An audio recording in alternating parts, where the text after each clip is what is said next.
I'm happy to be here. Thank you.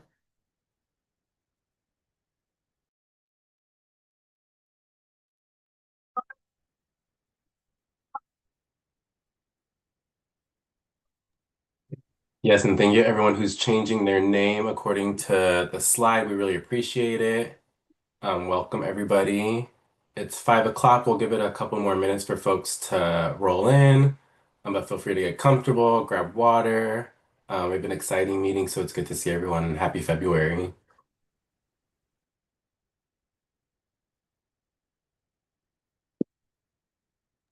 And happy Black History Month. Let us remember, and give honor always to celebrate the diversity that has ended up here on our lands. Yes, happy Black History Month. Thank you for highlighting that, Mary Elizabeth. Wearing my Freedom Fighter shirt in honor, but yes, happy Black History Month, everybody.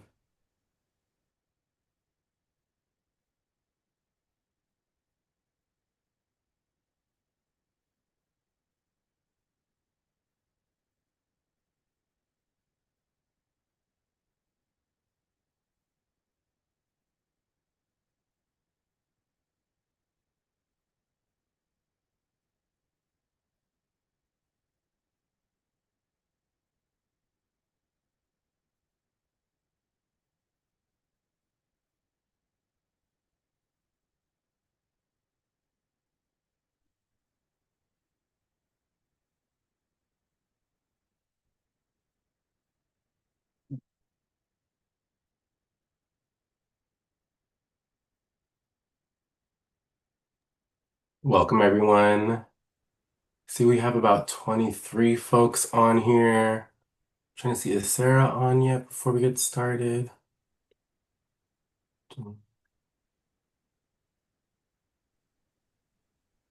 Hey Jared, this is Stephanie from the Air District. Sarah unfortunately is not feeling well, and she went home today, so I'll be covering the meeting. But I'm excited to be here, and we're just wishing Sarah some rest tonight. Thanks for letting us know, Steph. Yeah, we hope Sarah gets better. Yeah, hope everyone's staying safe. I feel like it's been 6 seasons, so. Steph, do you think we are good to go ahead and get started?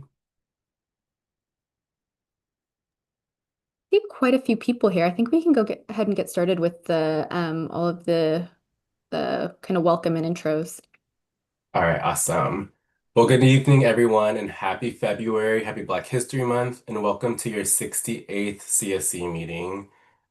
We hope you all are settling into the new year and are staying safe. My name is Jared Zachary, and I am joined by my colleague Amy Ramos, and we're thrilled to be facilitating tonight's meeting. Before we dive in, I'll briefly walk through how we'll spend our time together tonight. The Air District heard CSC feedback on wanting to dive a little bit deeper into CERT measures, in which tonight's meeting will primarily be a review of Category 2 and 3 implementation updates. But before moving into content, we'll start with a quick review of meeting logistics. While this might be familiar to many of you, it's always helpful for us to ground ourselves, and so we will get started with our housekeeping. So again, welcome everybody. We hope you are able to navigate Zoom. Thank you folks for who have already started changing their names. If you're joining us by phone or audio, or video today, you can click the little caret next to the unmute and switch to phone audio. You then can select the phone call or the call me option to be able to hear us through your phone. And then again, just a reminder to please update your screen name. To change your screen name, you can click on the top right side of your picture or video. CSC members should use CSC first name or last name, or R first and last if you're a CSC member and a resident. All other participants, please use first, last in your affiliation, such as Jake Smith, AD for the Air District, or if you are from the general public, use that P.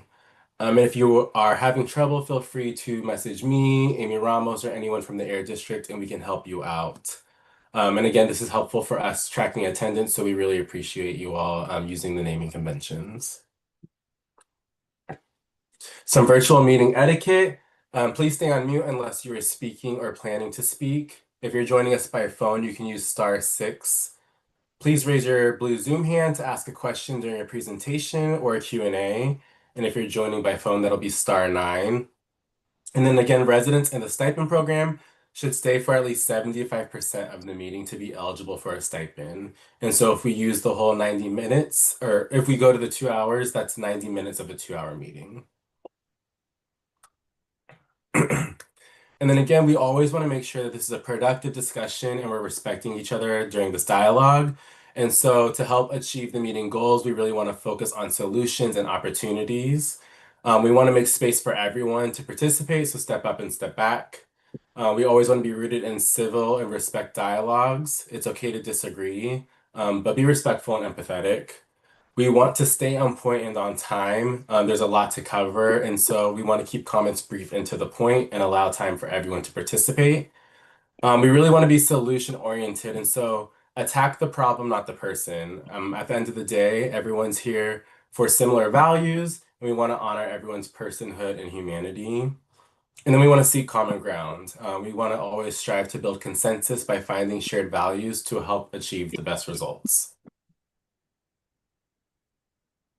So our agenda for tonight, we are currently in welcome and introductions. We will then transition to review the action items tracker. Then our big agenda item for the night is the cert measure implementation updates for category 2 and 3. Then we'll spend some time in standing updates, wrap up in next steps, and then public comment. Awesome. So thank you all so much for walking through those logistics slides with me. With that, I will now pass it to Stephanie from the Air District for welcoming remarks.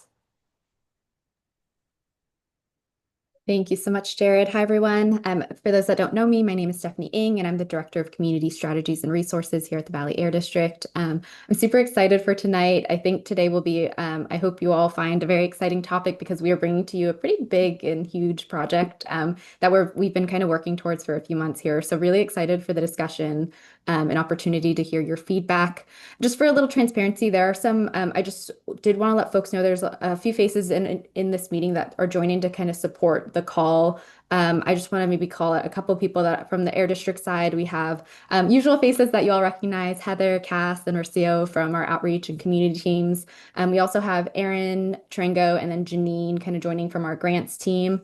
And also just want to thank Brian and then also Creevy joining from CARB. These are all folks that are kind of going to be supporting the conversation. And then we also have I think we'll get to some intros later, but we also have Romero, also from CCT. And then I think that's all I'll stop for now, but there's like a few other guests that we'll kind of introduce throughout the meeting too for some updates that we have during the standing updates too. I just want to thank everyone for being here tonight and also thank all of those that are here to support a really interesting meeting. All right, thanks. Thank you so much, Stephanie. Yeah, welcome everyone. So good to see some new faces, and we're excited for tonight's meeting. At this time, we'll now spend a few moments. Oh, Dr. Farrell, you're up. Thank you, Dr. Farrell. At this time, we'll spend a few moments reviewing the action items tracker.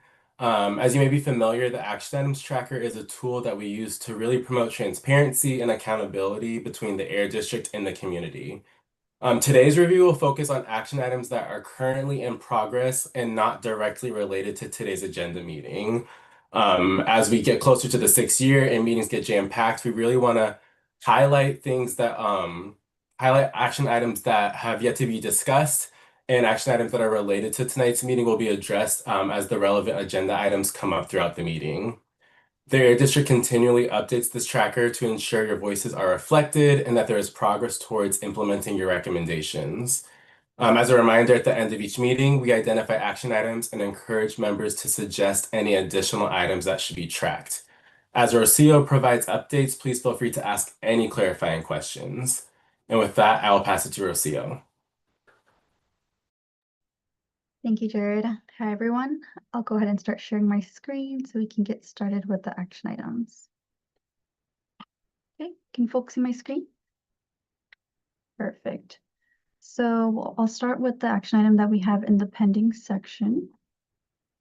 And so at the last meeting, we heard from the CSC that there was interest to have an outreach subcommittee.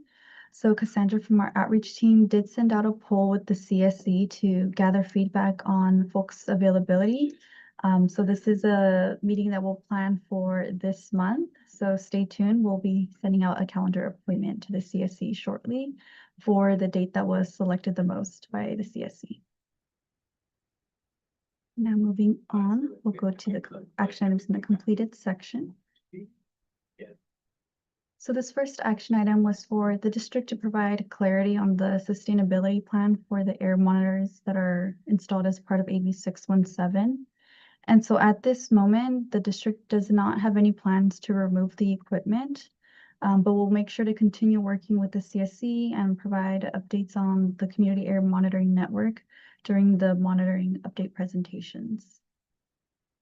So moving on to the next action item, we noted down that we will be having the Clean Air Rooms mailer with the district logo for the future ones that we will send out. So we'll make sure to implement that. And I can pause right here. Margot, I see you have your hand raised. Yeah, back to the air monitors, and I appreciate hearing that you don't intend to remove them, but do we know if the locations are willing to keep them? So if we can look into that as well.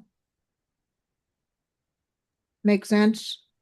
This is Stephanie. Thanks, Margot, for that question. As far as we know, kind of in that, with that thought of like we don't have plans to remove them, the thought that we have not heard from any of the sites that they have any issues kind of with the placement, except for the site that we all notified you of at Little Manila that was a temporary site, and kind of due to some construction, we've removed that. But all the other sites, we don't have any kind of intention to move them. And of course, we will notify you if any of that changes. So we can expect to see the reporting on the website still under our AB 617 location kind of thing. Exactly. Cool, thank you. Yes, thank you, Margot. Great question. And thanks, Steph, for providing some more information on that. So moving on to action item 67.4. There was a great suggestion at the last CSC meeting to share a few dates with the CSC for an in-person meeting. So we did go ahead and send out a poll to the CSC, and the month of May was selected the most by folks to have that in-person meeting. So we are super excited that we'll be having an in-person CSC meeting in the month of May. And I know it's still a few months away, so as the time gets closer, we'll make sure to send out more details about this. And then moving on to the last action item, there was interest to get more information on a meeting that the district had with Central California Traction Company on a proposed locomotive switchers project, and we'll be sharing more information about this in today's meeting. So that was the end of the action items. I'm happy to pause here and see if folks have any questions.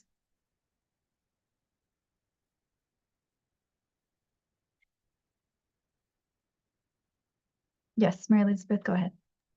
I just had a question because I thought, at our when we were talking about the outreach, we were specifically, talking about the air filters, and I just got a notice about the lawnmower and tune up, tune in, but nothing about the air filters. And so, the lawnmowers are only available to people in the AB 617 area, and the tune up is available to anybody. Is that correct? This is Stephanie. Both of those statements are correct, but definitely on the tune in, tune up side, our priority community that we want to, hit first and foremost is the boundary.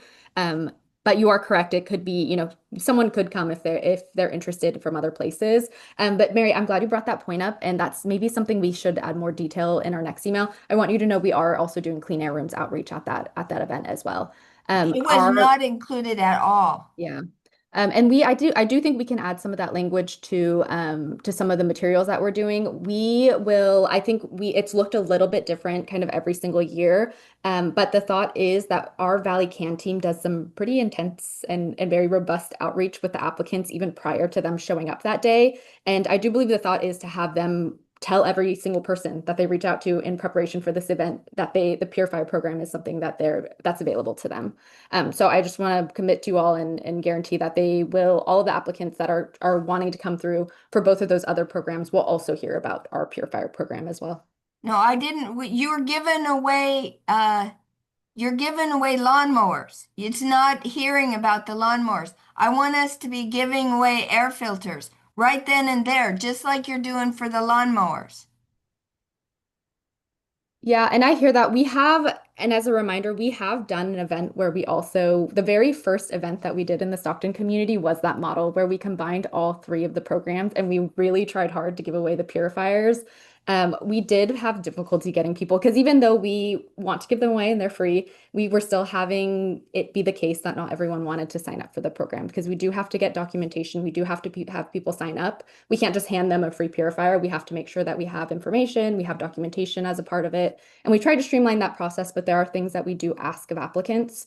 So that is the model that we kind of followed the first round, and it being the case that we didn't get as much. And it was a lot of logistics to get each purifier up in a whole like truckload up to there. We are trying to find a different approach where we try and even up before the event happens, they hear about the program, they can get signed up for the program, and they don't even need to wait, at that event. We can even mail it to their house directly. So we're trying different approaches there. And I think based on kind of the participation we got at that first event, we definitely want to give this other model a try of just reaching out to folks even before the event and getting them signed up even before the day of the event through kind of the outreach that Valley Can does. Go ahead.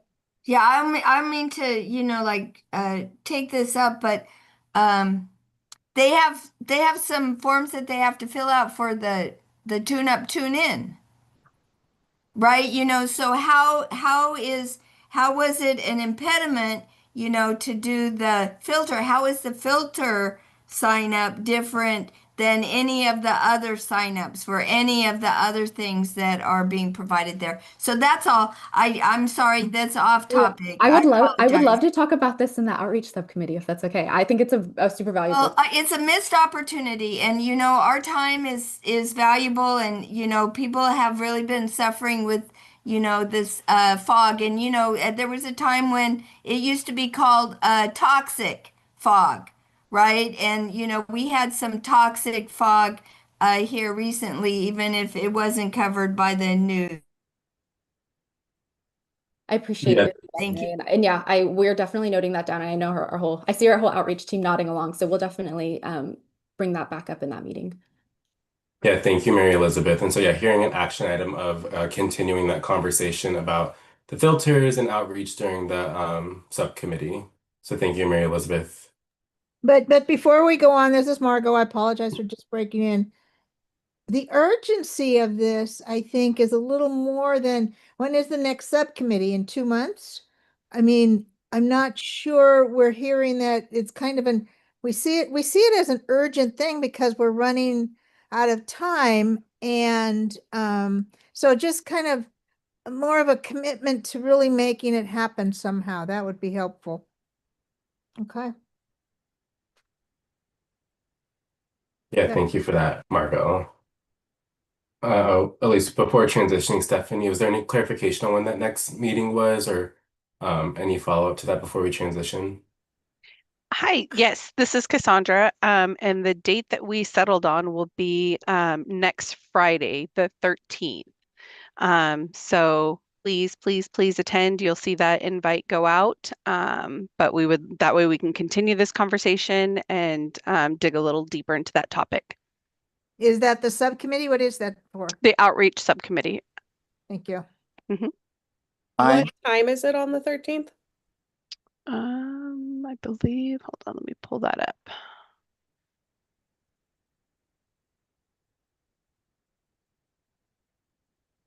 I'll drop it in the chat. Thank you. Any last reflections before we transition to our next agenda item? Thank you. Oh yeah, for such the great questions with clarifying action items.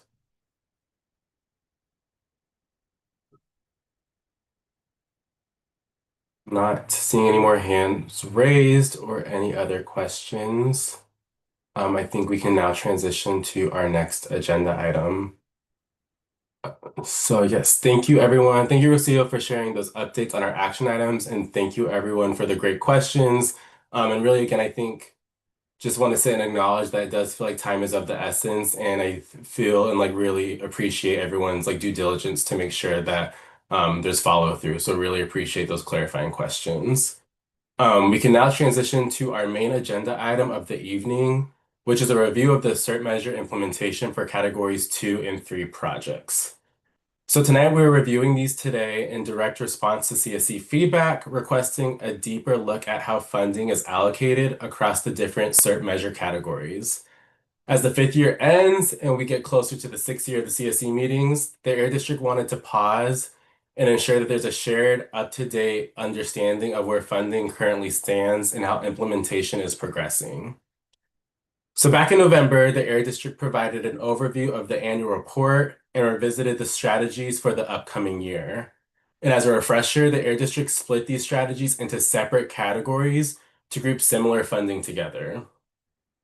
In January, they shared an overview of Category 1 funding, during which the CSC requested additional information on Categories 2 and 3. This evening's presentation is intended to be primarily informational. Their district will review Category 2 funding, where funding can be shifted to Category 3 measures. As you listen, we encourage you to focus on building a clear understanding of the current status of these measures and how funding is being used. To help the presentation flow and ensure that everyone receives the full context, we ask that questions be held until the end. The Air District will conclude with answering questions and doing a brief temperature check to gauge the CSC's understanding and to clarify any questions or reflections. With that, I will pass it over to the Air District. Awesome. Thank you so much, Jared. And I have some slides that I'm gonna present, but like I said earlier, there's a few folks that I think are gonna jump in at some point. I think we have Jeff here and Brian and Creevy. So you'll hear from a couple of us, but yes, like I said, we want to make sure that there's plenty of time for conversation. So I have a few slides. We'll have I'll pass to a couple people, but pretty much the whole agenda item is to hear questions, hear feedback on this item. So I'm gonna go ahead and share my screen.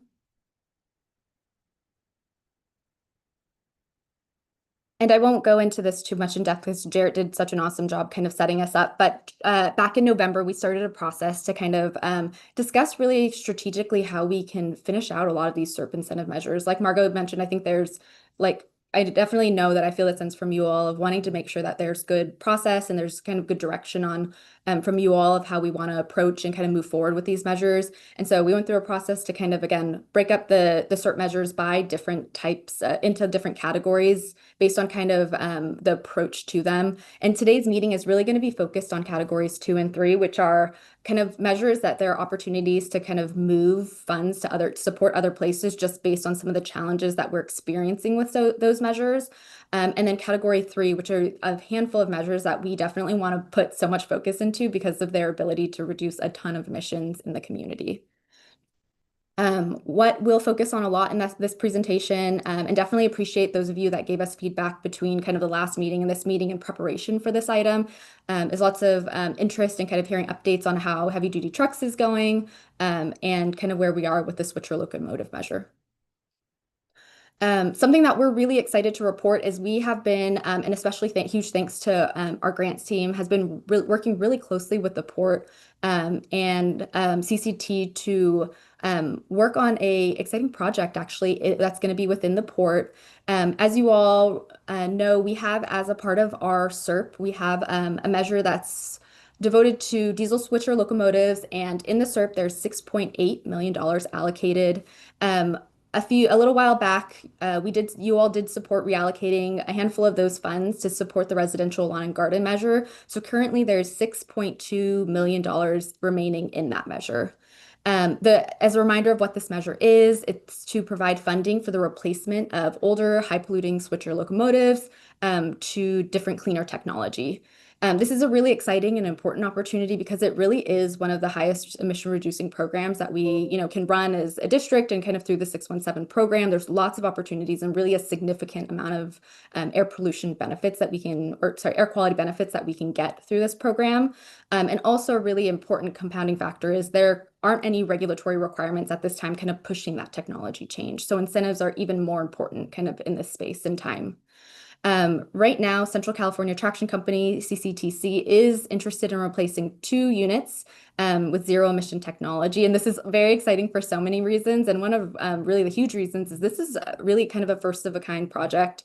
This is kind of newer technology that's getting implemented in just a handful of places really throughout the state. So being able to implement this here as a part of AB617 within the port is just such an exciting opportunity. So just a little bit about this project. What does CCTC want to replace? It would be 2 switcher locomotives at the Port of Stockton.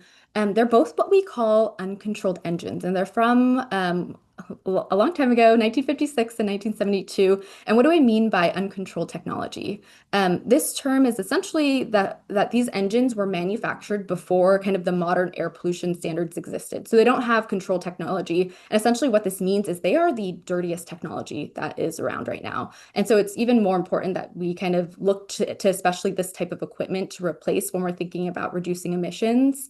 For those of you that don't know that much about switcher locomotives, because I'm learning a lot about them, what they do at the port is these are typically kind of the ones that move rail cars short distances. These are, not ones that move long distances. They're ones that stay essentially, they'll stay in the port. And what they do there is they load and kind of organize the cargo. Given kind of the nature of their work, again, they don't travel a large amount of miles, but they do run for long hours. Just to put it into perspective, an estimate that we have is one of these locomotive units uses about 24,000 gallons of diesel fuel annually. And so that's definitely kind of a huge impact there in terms of kind of the fuel usage. The total project cost would be $13.1 million, and that would be for switching out 2 locomotives. Again, this would be from uncontrolled to zero emission technology. And that would be $5.9 million a piece, and then also the associated infrastructure. And we've talked about this a lot, and I know that there's, I know that I hear from a lot of you kind of the support of it, because really this technology doesn't happen without the infrastructure. If there's no way to charge it, if there's no way to make sure that, the units are able to be charged in a way that they can fit into operations, these units really can't exist and kind of fulfill the day-to-day operations that businesses need to be able to do what they do at the port. The estimated lifetime emission reductions are enormous, and we're going to have some comparisons because I know sometimes just a number, like what exactly does that mean? We're going to put it into context in the next couple slides. But a huge amount of NOx, 214 tons, 5.4 tons of PM, and 13 tons of VOC. With this type of project, it is a pretty significant project, so it definitely will require some time to kind of manufacture the locomotives and then also coordinate with utilities to ensure kind of the charging infrastructure it can be installed at the port. Like I mentioned earlier, the locomotives will operate exclusively within the Port of Stockton. And this, like I mentioned earlier, I know, and kind of chatting with a few of you, and most of you get kind of phone calls from a CEO or myself, and I know I had a good chance to chat with a few of you just about kind of what would make sense, what you all are looking for. And really the number one thing I heard across the board is like, let us know about how this impacts air quality. So I want to kind of put into perspective what this project can bring in terms of air quality benefits to the Stockton community. What you're seeing here, this graphic, what it's showing is, like I mentioned, kind of on the NOx front, these 2 locomotive replacements are estimated to reduce 214 tons of NOx. And just as kind of by way of just comparison to give you all just kind of something to compare that huge number to, if we were to complete kind of all of the funding that's allocated in the measures for heavy duty trucks, passenger vehicle replace, and residential lawn and garden, the kind of associated emission reductions are what we would look to achieve. So for example, if we were to do the $6 million in heavy duty trucks in the SERP, we would get 23 tons of NOx reductions. If we were to kind of finalize all $6.8 million of the passenger vehicle replace program, that would be about 331 vehicle replacements. That would get us, 3 tons of NOx. And then same for lawnmowers. This if kind of finishing out that 670K that's in the SERP right now for the residential lawn and garden program, that would be about 1,300 lawnmower replacements. That would get us 0.3 tons of emission reductions for NOx. And not to say that these other programs don't bring us a lot of air quality benefits, but really I hope what this is, emphasizing to you all is the locomotives, really blow all the other kind of CERT measures that we have out of the water in terms of its ability to bring huge emission reductions and air quality benefits to the community. We have that kind of emission reduction comparison. We kind of wanted to show it in a couple different ways, and maybe it would resonate with folks in a different way. What this graphic is showing is in terms of kind of those two locomotive replacements. Again, we're looking at it for the locomotives alone, that $12 million. It's estimated to reduce again those 214 tons. And now we thought we'd flip it and try and understand, like, okay, for that amount of emission reductions, how many trucks would we need to replace to get there? How many vehicles would we need to replace to get to that same amount of reductions? So for example, to get that same amount of emission reductions for the locomotive project, we'd need to replace 363 trucks in the community, which would cost us around $55.8 million. Same for passenger vehicle replace, just kind of the huge span of the differences in terms of like what locomotives replace compared to vehicles. To get us to those same 214 tons of emissions reduced for passenger vehicle replacements, we'd look to do something like 23,000 vehicle replacements, which would cost us $485 million. And then same with lawnmowers, it's even more. It would be almost 955,000 lawnmower replacements, which would cost us also in the realm of $470 million to get us to those same exact emission reductions. So we really do want to kind of show these numbers to give everyone a perspective of how this locomotive replacement stacks up in terms of reducing emissions in the community, which locomotives gets us a lot of emission reductions is hopefully the underlying message to all of this. Some other details that I did want to touch on is, I mentioned it earlier, and I actually do think some of our partners at CARB are going to talk about this really kind of at the state level, but currently there are no regulations in place to require technology change. CARB did repeal their in-use locomotive regulation in June of last year. So really what this means is it does take voluntary participation and incentives to get folks to be incentivized to make changes in the technology to bring these air quality benefits. That's really the pathway that we're going to see, these replacements happen is through one, voluntary participation, and then through incentives. Again, like I mentioned, we definitely see significant clean air benefits from the replacement of this uncontrolled technology. And this is definitely a project that is going to be first of its kind, a leadership project. And really hope that the success of this project, can result in not just broader adoption at the port, but potentially in other places.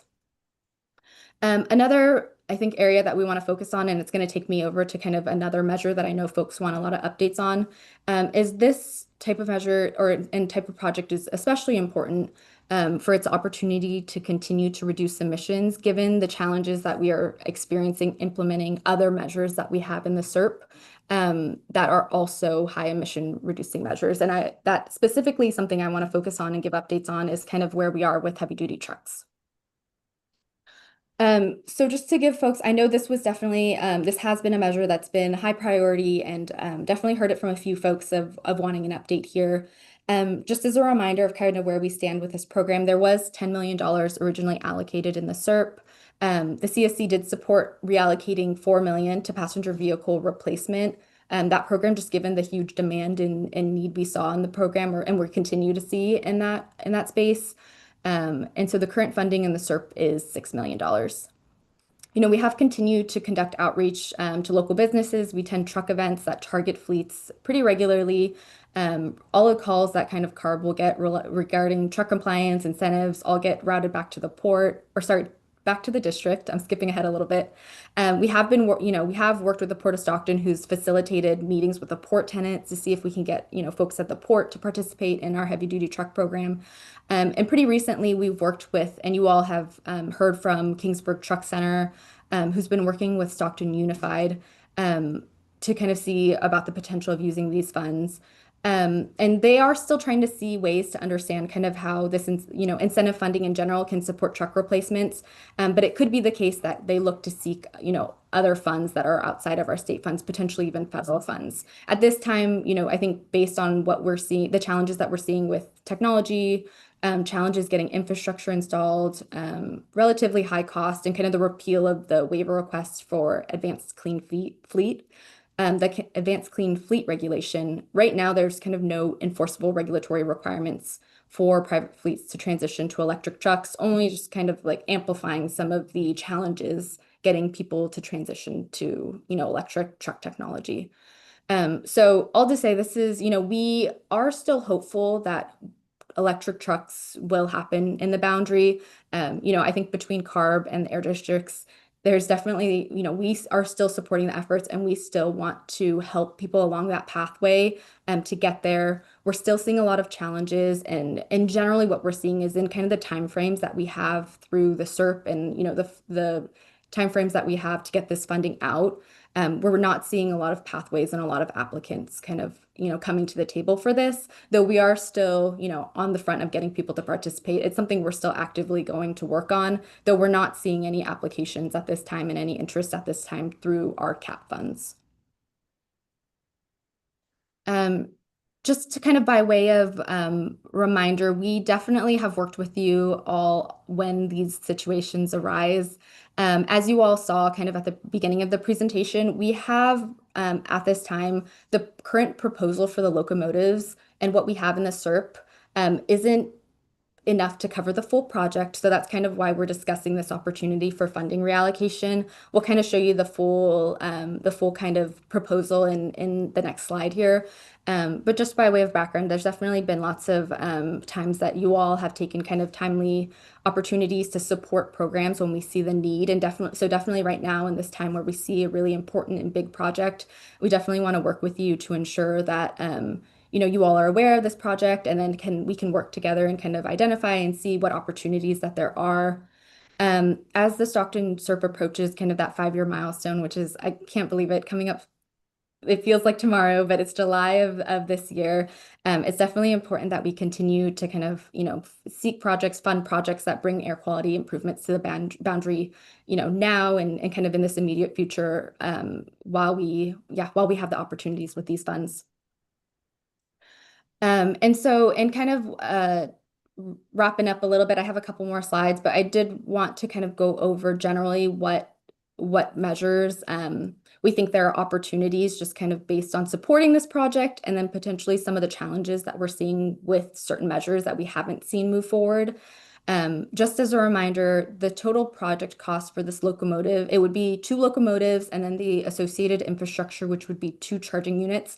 The total project cost would be $13.1 million. And kind of the proposed funding support that we are proposing to you all, based on kind of the need and then also the challenges that we're seeing in the SERP, is to, of course, use the locomotive funds that we have in the SERP, which is 6.2 million. Also the heavy duty truck funding, just based on kind of the challenges that I've mentioned to you all. I'll talk about this in the next slide, but we also, the next couple of measures that I'm going to mention are ones that we have continued to experience challenges implementing, that we're also proposing to shift to support this project. It includes EV mechanic training, truck idling plugins, the heavy duty truck rerouting measure, and then also a partial amount of the replacement of the wood burning device measure, which we will still have even with this proposed reallocation. That measure will still have funding remaining in it, in the amount of about $160K. So I will definitely come back to this slide because I'm sure folks in the discussion will want to, maybe as they're asking questions, maybe look more at this slide. But I want to specifically maybe talk about why it is the case that these measures are here, and maybe not some of the other ones. So I won't kind of go back to the discussion that I already talked about with heavy duty trucks. I think I've expressed a lot about the challenges, but generally outreach has been underway for several years and we're not seeing interested applicants for that measure.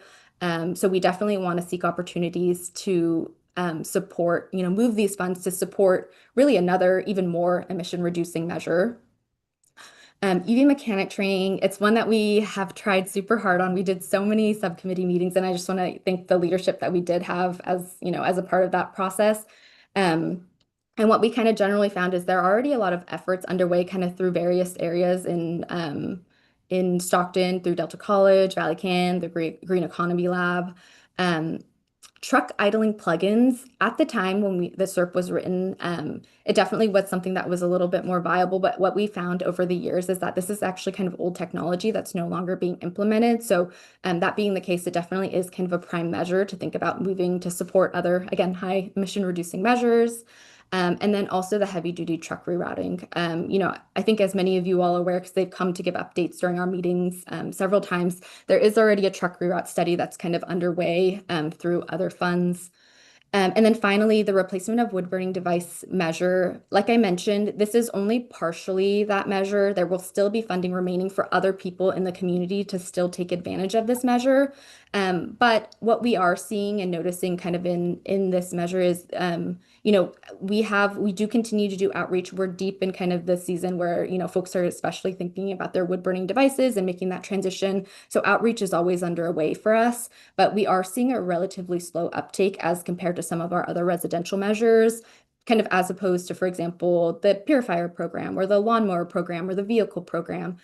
So I definitely think this is a good candidate to, again, support a measure that would reduce a huge amount of emissions. And it is one that, we're seeing, again, a little bit of a slower participation rate. With that, I actually think I'm going to come back to this, but I do want to stop sharing for a moment. I know that folks probably have questions, and I would like to give a couple of folks the opportunity to maybe add their perspective, because I think there's lots of folks that are maybe interested in hearing from potentially kind of from the CARB perspective or also from the port's perspective. So I maybe first wanted to pass to Jeff at the port.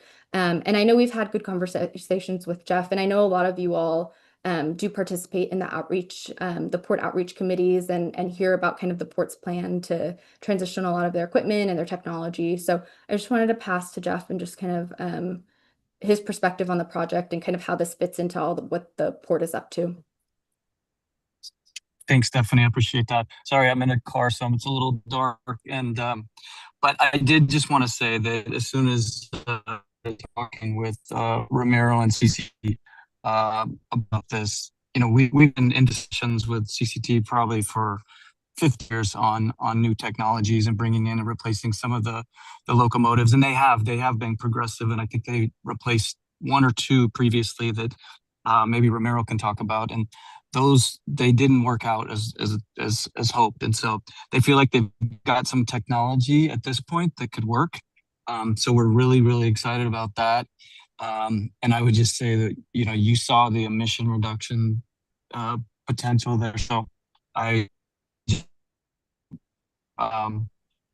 take a moment and realize that we've got a potential opportunity here to really do something great for Stockton. So really excited about that. That's all I have for now. Thanks, Jeff. I appreciate it.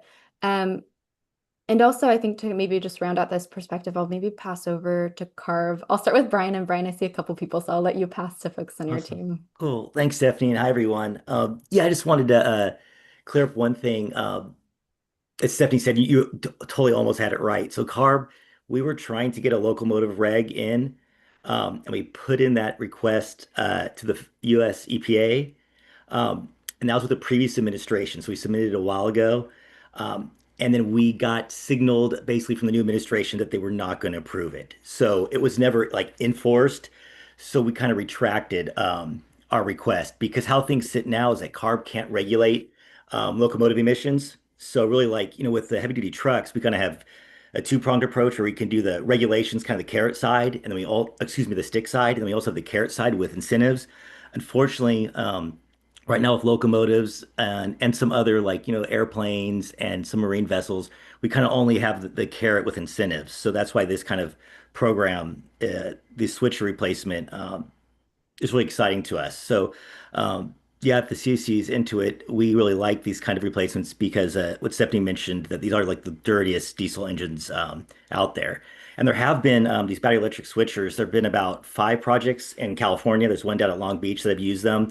And there are about 18 actual switchers at 5 different sites are being employed. Yeah, which is kind of cool. And oh yeah, Everett, do you have a question? I'm sorry. Oh, but yeah, and I can turn over to Krivy too, is our engineer who's actually follows a lot of these types of switcher projects and loco zero emission loco projects. I don't know if Krivy, you have anything to add or correct that I said. Yeah. Oh, I think you covered all the right info. I mean, just to put into perspective of like the benefits of this project, I was just doing some back of the napkin calculations, and it looks like it would be per year, you're looking at a 14 tons NOx reduction per year, which is a pretty significant amount. Also, the manufacturer seems to be like proven. They've done several different projects all across the United States for converting old pre-tier zero locomotives to battery electric. And this project will be especially exciting because it's the first like state-sponsored project of its type in California. So there was one in Port of Long Beach, but that locomotive is no longer there due to the locomotive was on lease and was taken back by the manufacturer. So this will definitely serve as like a sort of like a role model for the rest of the rail industry to like look and follow for the future. So super excited about this.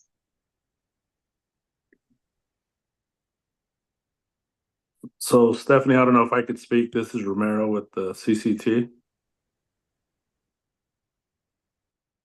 Go ahead, please do. Okay, so to Harp's point and Jeff's point, me being a new general manager to this area, but 28 years of railroad experience, I recall what CARB was trying to put out there, and I'm a big proponent of trying to get CO2 out of our port.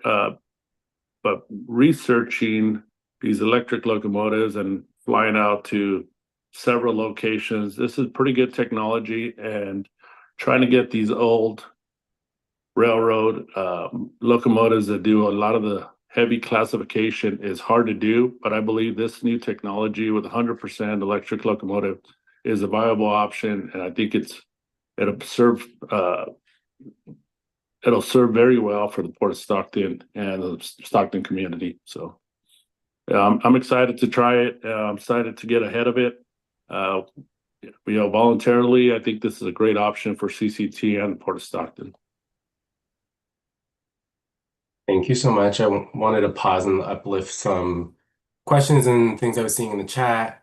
So I saw that Hector got his question answered of, is there a number of how many fireplaces have been upgraded through that funding? And the number is 17 units. Then wanted to highlight Mary Elizabeth had a question of what is the fuel source for this zero emission? Is it battery, electric? So wondering if there was an answer for Mary Elizabeth. 100% electric. Thank you so much. And then maybe I know there's some more folks that at Endpoint, but I saw that Gloria had her hand up. If Gloria could ask her question. Yeah, so I think it is very clear to us that the Stockton AB617 group is sunsetting this year. So it just makes me think about the longevity of this investment and how our engagement with it will look long term, because it is pretty clear that we have to figure out some infrastructure changes, right? And so it's not gonna be done in 2026. Yeah, I'm just curious if like this is the right place to be asking those questions, or if you guys have like another follow-up conversation, or if there is a plan for the whole CSC to follow this up after our sunsetting. Yeah, this is Stephanie. I think I can add to that, and I have two perspectives on it. One, I'm glad you said something about longevity, because I learned so much about locomotives through this process, and diesel locomotives are gonna last, like they last forever. I do think like there are units that are very sturdy and they will keep running. And so I do think I just want to make that, like, I just wanted to emphasize that point, because that's something that I'm learning through this process, is really this voluntary kind of incentive at this time is such a critical place in juncture, because it could be the place without these replacements that these units are just running in the port. They're really made to last, and they will run. Like I said, one of them's from the 50s, one of them's from the 70s, and they're still running. And so definitely we will continue to see these benefits, and you all will continue to see these benefits as a community for many years to come. But I also do want to, Gloria, you also touched on the point of course, just definitely recognize that the committee, wants to see kind of the fruits of labor, understand how these projects are happening. And I do imagine this is definitely a project that it is a longer term project. Like I had mentioned earlier, there's the manufacturing of the equipment, there's the infrastructure, but this is a project I can envision us continuing to bring updates to you all regularly about how things are going. Even when we, if we do lower frequency meetings and things like that, this is definitely something that we want to still bring updates to you all as we get them from, if they start to place orders and they start to get the infrastructure in and things like that. We definitely want to make sure that this doesn't feel transactional and that you all have updates about how it's going at the port. And I don't know, maybe one day we can talk to Jeff about it, and maybe Romero, maybe one of these days, like we can go, take pictures or go see them at the port. I'm not sure. I'm just throwing things out there. Absolutely. If I may, I just have a follow-up comment on my question. Yeah, I feel like this is a massive funding reallocation that we're considering. And honestly, full transparency, I am super excited about it. I really like this option, but I also want to make sure that we're keeping ourselves accountable and providing that transparency to everyone. So I feel confident supporting this and just like throwing this out there, if we have a plan laid out for what that engagement will look like, that we're not having discussions with lingering promises that we cannot hold ourselves accountable to. Yeah, thank you so much for highlighting that, Gloria. I think that's like very important as the CSC moves into like this stage of the work. So yeah, thank you so much. I do see hands up from Everett and Margot, but before we continue, just wanted to pause and see. I know there was a couple more slides left, Stephanie, and so see if should we continue with those slides just in case there's any additional context, or are we free to continue with the dialogue? My last slide was just kind of the temperature check. So Okay. I think at this time it's appropriate. You all let us know your feedback, let us know questions that you have. Yeah, I definitely think there's lots of folks here that are here to answer questions kind of all fronts. So would love to hear your questions and feedback. All right, perfect. So Margot, I see that you are off mute. So Margot, Everett, then Hector with questions. Actually, I thought Everett was before me. Oh, well, thank you so much for catching that. Everett, the Zoom floor is yours. Everett Johnson. Listen, I wasn't going to say anything, but until after this, I am for this as far as the mission is concerned, and I'm 100% for this. But I don't want us to get sidetracked on some of the some of the things that we're doing, far as the fire replacements and the car exchange. There are certain circumstances and certain guidelines that are there that do not apply to everyone, and so this is one of the reasons why we have a low standing. I talked about some of this before. As far as when you have your fireplace and you have the installation, you got to put in other situations. We have a set standard of maybe $4,000-$5,000 for the fireplace or whatever, but when you go to install it, it might go up to $2,000 or $3 more $1,000 than what it costs to do it. So it's like you almost got to get a loan in order to finish to complete it. And so we've got to look into these things, because if it's not going to help the people, then we're not doing the people justice. And the same thing for the cars. It's the same thing. Is that sometimes you might make the cap right at there, and you don't make it, but yet you're paying taxes, and you've got to pay. So we've got to change some of this situation and not just look at it just saying that it's not being met. No, there's a reason why it's not being met, and we've got to look at it why it's not being met and follow through with that. And again, I'm not fighting this. I want this 100% because it's going to help our community, but yet we cannot throw away the child with the bathwater. All right. Yeah, thank you so much, Everett, for that. I think you were highlighting in previous CSCs, folks discuss kind of the pros and cons, or like the extra steps with things such as the fireplace. So thank you. Margot, I see your hand is raised. Yeah, I have two questions on separate things. I like this project, but I'd like to hear more from Jeff if the port has any concerns about this project. I know when they went to the forklifts and the electric equipment on site, how as a great new project that wasn't used other places maybe, and then how kind of disappointed it was when they did not really function as they had hoped. So I'm wondering, I couldn't quite tell from your talk, Stephanie, if there are other locations in the nation or in the world that are using this technology and what their findings are, and how do we if we put in this many dollars, what's going to happen? And then, Yeah. well, on that topic as well, I'm wondering what the waste result is. You know how electric batteries are always difficult to deal with in when they're dead or when they do whatever they do.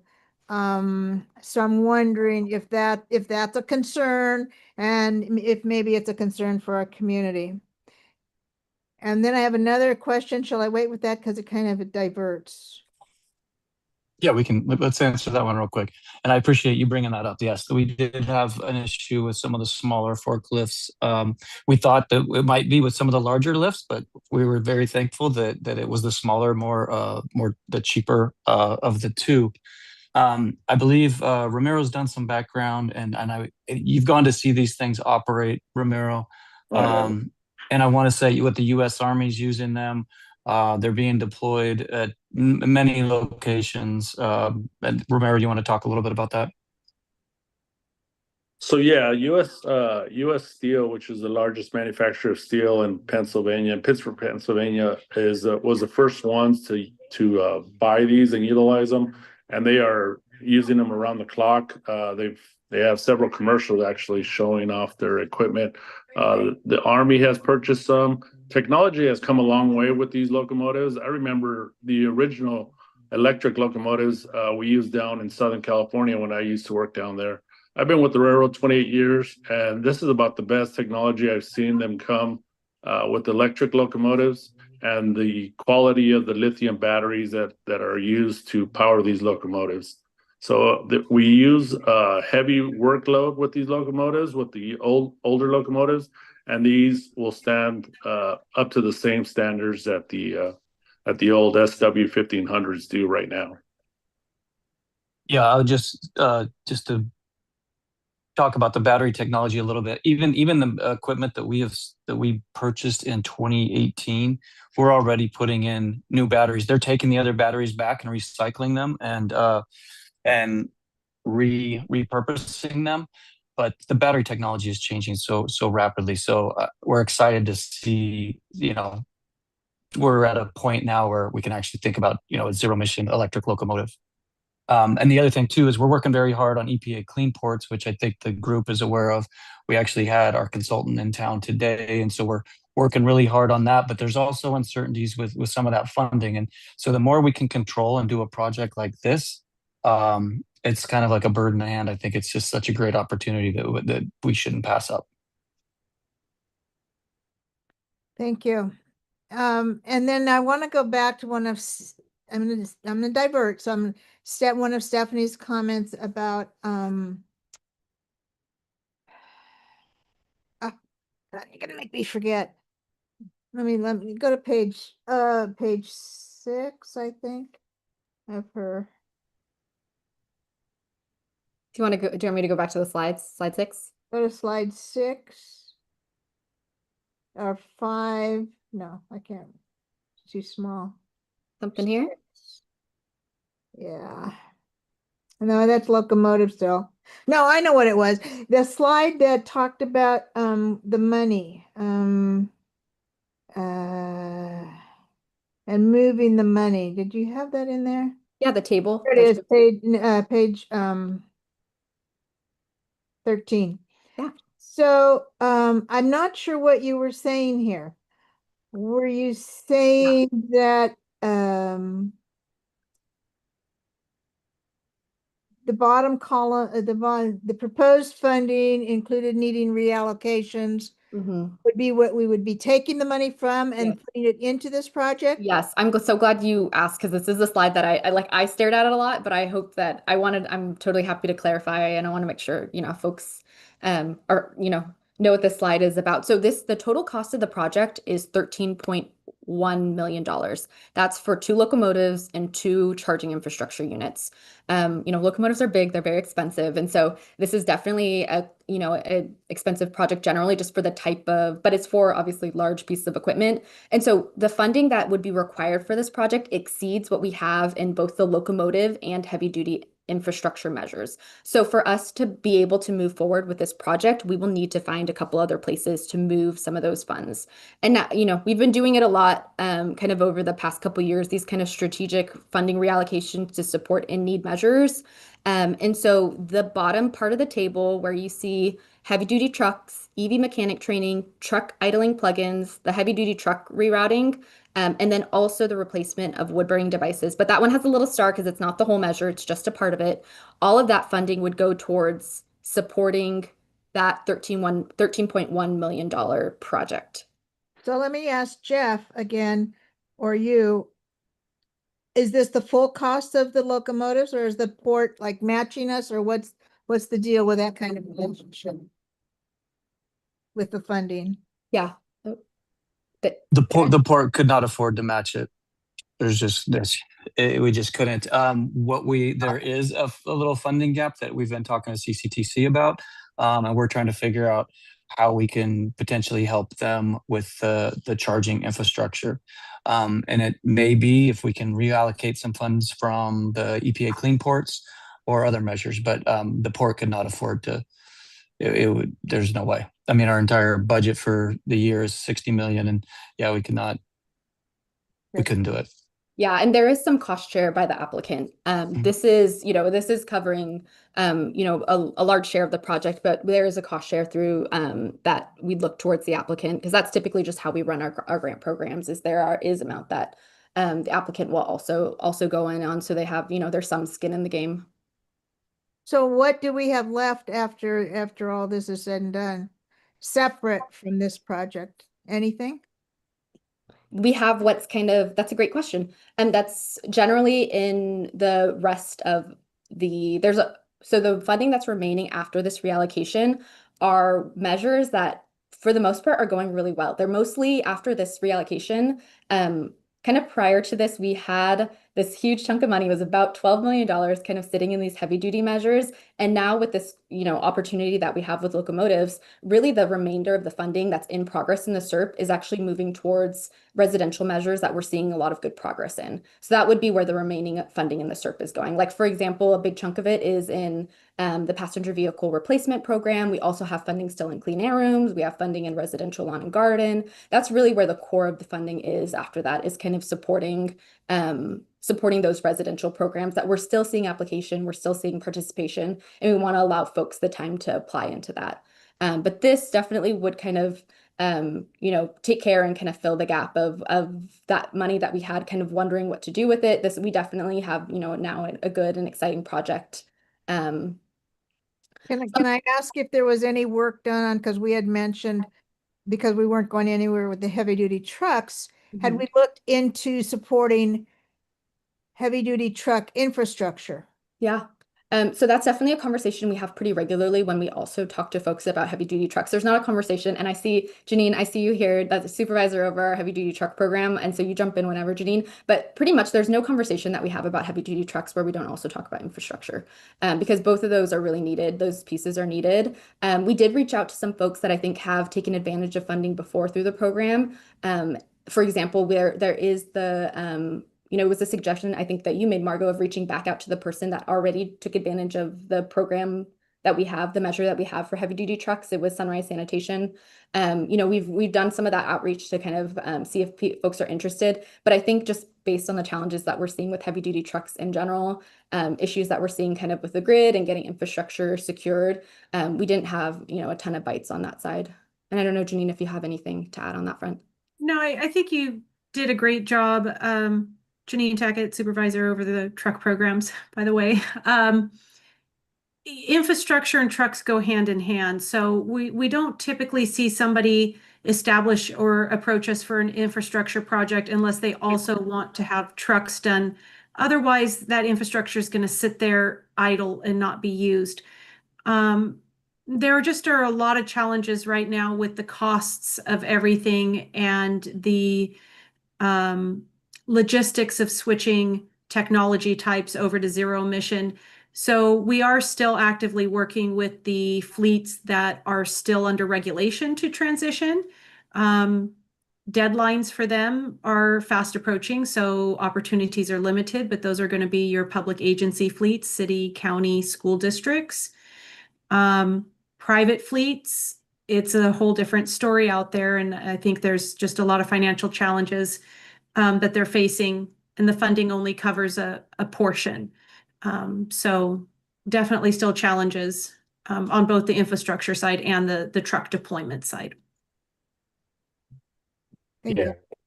Yeah, thank you so much for those questions, Margot. Such great questions. I think definitely thinking long term. So really appreciate you highlighting those. I want to be mindful of time. I saw some questions. I want to make sure that everyone's able to get theirs answered. Hector had his hand up and I saw he typed in the chat. Hector's question is, he just wanted some clarification on when the trains would be delivered. I am assuming the delivery would be after the end of the CSC. Is there an answer to Hector's question? I have part of that. I will maybe, I don't know if maybe Aaron or Romero, you have more information about kind of the time frame or just general estimates. But I will say, I just want to make sure that, or I just maybe want to clarify that because we've seen this, and I don't know that we've talked about it too much, and I definitely want to talk about it, like say, for example, in the next meeting. But just so you all know, and this is how we saw it also happen in Shafter and Fresno, our year one communities. In July, we're not like never expecting to see you all again. I hope you all definitely know that. Like in Fresno and Shafter, we did decrease the frequency of the meetings. We actually transitioned to quarterly meetings, but we are still actively meeting with Fresno and Shafter, still working through things, still giving updates on monitoring and enforcement activities. So I just want you all to know that, even after July, it's not like we won't be able to meet and provide you all updates about this project. That's kind of what I'm envisioning is as we move to these quarterly updates, you all will still hear updates about how things are moving along with different projects and kind of, updates on how the monitoring is going, things like that. I just don't want folks to think that in July, we won't have the opportunity to still, ever see you all again and provide updates. I know, Aaron, if you had a little bit more detail about just generally time frame. I know these projects are, long-term projects. And I don't know if it's just maybe a brief update. The first thing that has to happen is infrastructure. So that's the first thing. I know that Jeff in the port is working with PG&E now for the power needed for the area they've chosen for the two chargers. Once we get that dialed in, we'll work on the contracts for the locomotives. But as far as I understand, it should take about a year to get the locomotives actually in service or less once we have an official contract with them. But the key is the infrastructure. It has to be built. I mean, you gotta have that first. So now to get that solved, and I think they're really close to having those issues solved with PG&E. I know Jeff's worked with PG&E many times before, but that's first, and then the locomotives will come second. So how long it takes to get the infrastructure set up and ready to go, and the locomotives can do it in parallel, but we have to make sure we get under contract first on the infrastructure before we do the locomotive. So I know it doesn't answer your question completely, but it's kind of looking at to do the whole project. I hope that's kind of the goal. Yeah, thank you for that. Oh, sorry. So, Go sorry ahead. if I could just tag on. Yeah. That's one thing I wanted to mention earlier too, Aaron. That's a great point. PG&E has been very responsive. That at times when you're looking to do a project like this, that might be, cause you pause because of unknown time delays, 6 months to 2 years potentially. But we have had a really good relationship with PG&E and their EV program.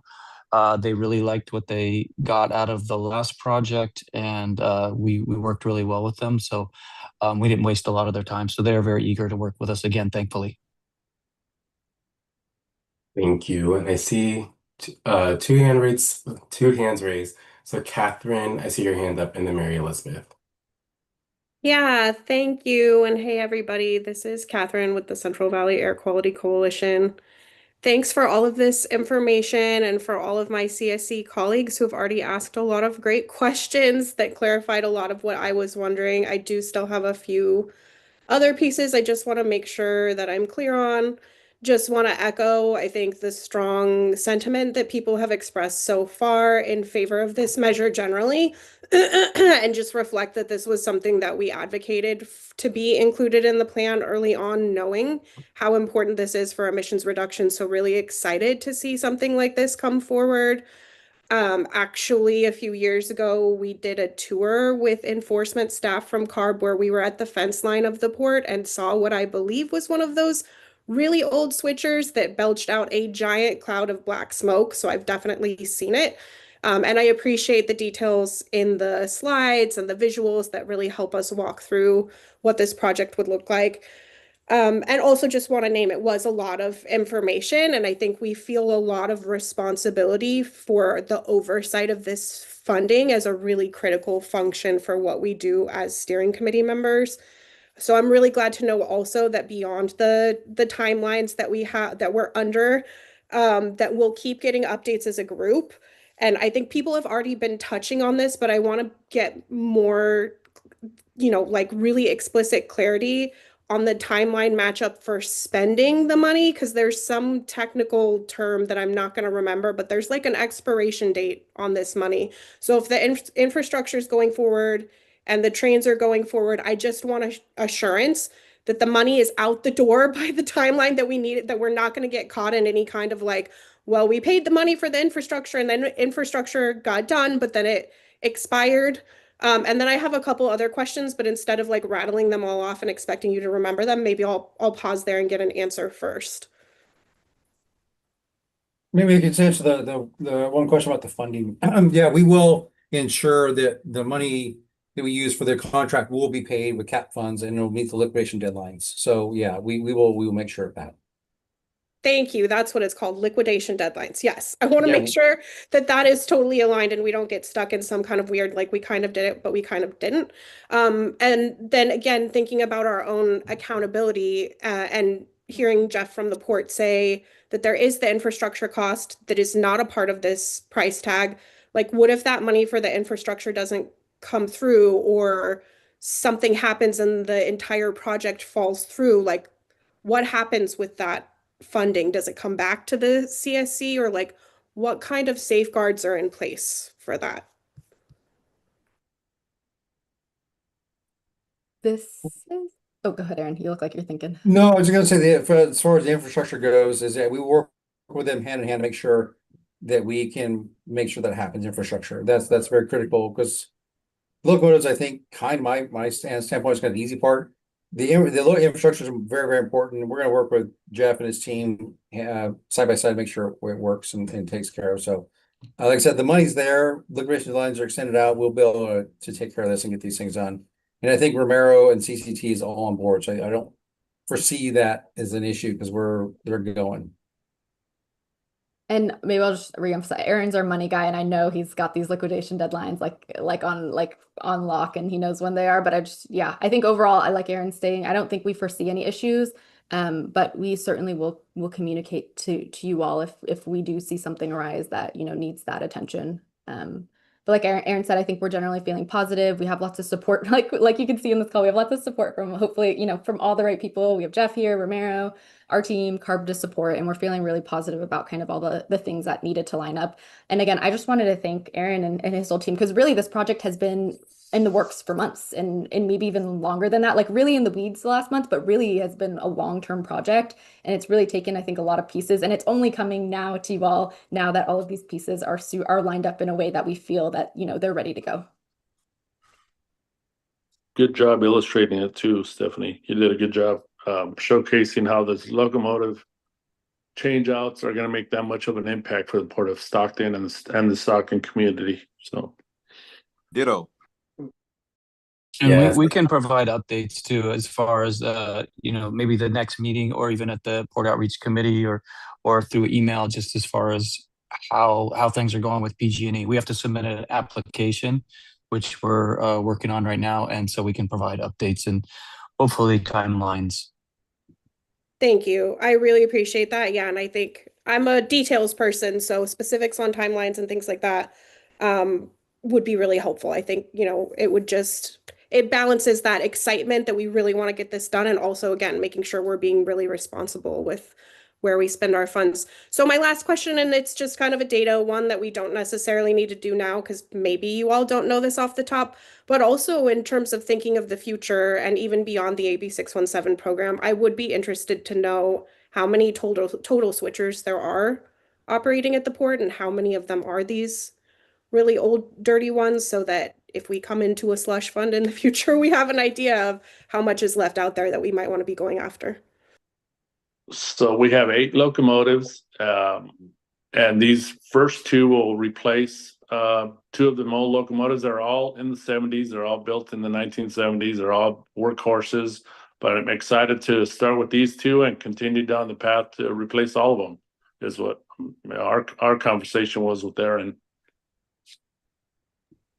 Great. Thank you all again for all of this information. Those are all my questions. Thank you. This is Jared hopping in. Mary Elizabeth, I see your hand up, and so we will get to your question. And I think after Mary Elizabeth's question, I will pass it back to the Air District to do a temperature check to see how folks are feeling. I do just want to say in general, like I'm feeling a lot of gratitude. I think there's been so many great questions. I think people are asking such intentional questions about these measures and the future of the CSC. And so I really just want to like commend everyone for, I think, like such amazing dialogue. I'm seeing a lot of great things in the chat about like participate, like the most exciting thing in the past 6 years, the transparency. And so I really just want to commend everyone on such great questions for moving this momentum forward. So Mary Elizabeth, I'm going to pass it to you and then pass it back to the Air District for the temperature check. So I pulled up the SERP tracker, and I had a question a while back at 5:48 in the chat, about the truck rerouting, when you had proposed to take $500,000 away from the truck rerouting, and with the comment that it's being done by other people. So I just don't know who is doing it. Where are some updates on that truck rerouting? So because that's really a important concern, particularly for, those routes that, have experienced the emissions. And I too, I have experienced the emissions from one of those switchers, so I value very much, this notion to get this out there. And, frankly think it's a shame, that we took money from it in the beginning, that we didn't, keep all of that money intact there, understanding, that we reallocated. So I just like to, I'm pulling up here, I'd like us to be able to, have some more conversations. So you put a proposal out there, of where you propose to take the money from to, make up for the 13 million. And, I see that there's some other items here that might be, some of that money be reallocated. And also even I see there's, $220,000 for the installation of electric vehicle charging. And so, could that money not be used for some of the charging infrastructure that's needed at the port to support, these 2 and, future switchers? And so I hope that that we can talk more about where that extra money is coming from. I definitely don't think that that conversation is over. And even there's still, apparently, looking at this document, more than $3 million for passenger vehicles. I mean, that's quite a bit, and so, I know, added on to that, but, maybe, we need to take some of those away, to keep things going. So, I want to see an update on, where are all these truck studies? Right? Where are all these truck studies? And, I still think, we should be supporting workforce development. And even though, it seemed like that was difficult to make that connection, I'd like to see, that $150,000 be spent for workforce development, in scholarships or stipends, for folks completing this projects. And, I know that Jeff is, that green solutions lab, which, I haven't gotten over to take a look at, but, that is trying to do electric motor training. And so, having, our people here, trained to have a good paying job, I think is very important. And, just because it's difficult doesn't mean that that's something that, we shouldn't just keep striving on. People thought that it was impossible to get the switcher. That's why they started taking money from it, and here we are now, just thank goodness, for California Central Traction and the ports efforts and CARB's efforts. So good job. That's all. Thanks, Mary, for those questions. I just took notes on a couple of them, so I'm going to try and answer all of them and let me know if I did not hit on a certain one. I think at the core of Mary's question, and you have a really great question, is why is it the case that those measures are the ones that have been proposed to be the funds to be reallocated from? And just to give you some kind of sense of the reasoning behind it, is we really tried hard not to take from measures that we have seen participation from, and we're continuing to see participation from. That $3 million kind of remaining in passenger vehicle replace, I think that easily is something that we will get through, and we see a lot of participation. And it's also a program that that there's only so many programs that we have that are direct benefits to residents in the community. So those are certainly programs we want to continue to prioritize to allow residents in the community to take be a part of this program and to take advantage of those funds. And so that's, I know that we've talked a lot about it because we, as a CSC have kind of made those strategic decisions to move funds to support that. And so I know a lot of folks know about the program and kind of the excitement we see around it, but that was kind of the reasoning why we didn't pull, for example, from that measure. Same with EV chargers. We've seen participation in that program. Whereas in the measures that you're seeing here, we have not seen participation uptake in a couple of different places. Again, I'll start with the idling, which I know you didn't touch on, Mary, but just to reiterate, that's not technology that's being used these days. So I definitely think that's kind of, a good measure to think about. You also asked about EV mechanic training. I definitely want to uplift the value of that kind of work and just say that the kind of reasoning behind it is that we are seeing a lot of work already kind of being done in that space. It's actually something that's happening in a lot of places. In Fresno, the very same thing is happening. I know a couple of us, including Heather, we just went to the automotive college at Fresno City College, and they have a robust and awesome program. And we're hearing lots of things that are, happening across communities, for example, at Delta College, the Green Economy Lab, through our partners at Valley Can, lots of exciting work that's kind of already underway in that space. And then you kind of also touched on the truck reroute study, which, just to remind folks, and I don't know, Jeff, if there's anything you want to add there. The Port of Stockton has a truck reroute study that's underway. They've come to give updates a couple of times, and I know folks that are a part of the Port Outreach Committee have seen those updates as well. I know that last I chatted with Jeff, that work is still underway, and I do think maybe it's worth maybe bringing an update, or maybe it's that we direct folks to the Port Outreach Committee when you all have an update on that. But I don't know, Jeff, if you're able to add to that. Yeah, it's been stalled a little bit just because we've had a little bit of turnover in staff, and then we had some issues with some of the infrastructure on our docks. That's been a major priority, but it is still ongoing. I need to, and I have been pushing on some staff to kind of make sure that it's a priority. it's all competing priorities at this point, but it is a focus, and it's a huge priority of mine. So I don't let it go. But yeah, we can talk more and we can provide an update the next POC or the next AB617 just about timelines and where we see things going. But we do, it might not be a bad idea to have some folks from this group be involved in that, which I don't think that we would be opposed to, as well as, when we start bringing in the city and the county. Thanks, Jeff. And then kind of aside from that funding that I've just mentioned of reallocating funds, really the remainder of the funds are in, again, these residential measures. So we have funding in, again, we have funding in our passenger vehicle replacement program. We have funding in our clean air rooms program. We have funding in our residential lawn and garden program, our passenger vehicle repair program. All of those programs, we still see a lot of participation. We still want to allow folks to engage with us and participate in these programs and get the funding out.